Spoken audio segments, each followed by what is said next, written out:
I'm joined now by TSN hockey insider Darren Dreger. Darren, we are on the eve of Game 1 of this first-round series between the St. Louis Blues and Winnipeg Jets. It's no secret the offensive struggles that Patrick Laine has endured throughout the regular season. How important is it going to be for this Jets team, though, that he gets going if they're going to have success in this opening round? Well, I don't think it's overstating to say that it's crucial. I mean, he's such an important and integral part of the offense of the Winnipeg Jets.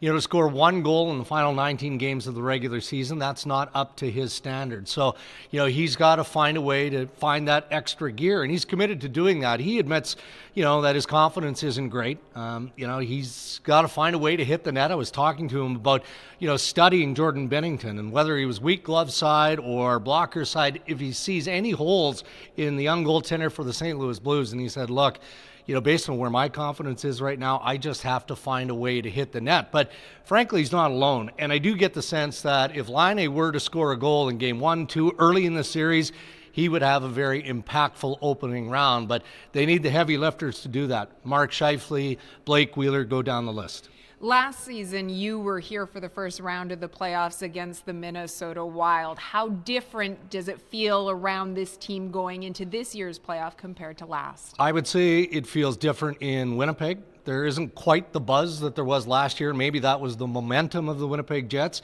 You know, in the final 10 games of the regular season going into that series against the Wild, there was a high expectation. I think there was a resolve that the Winnipeg Jets were going to eliminate the Minnesota Wild in round 1. I don't know that it feels the same way here. In fact, I do know it doesn't feel the same way going head-to-head with the St. Louis Blues, but that's because of what the Blues have earned to get to this point of the Stanley Cup playoffs. But, Sarah, I'll tell you this.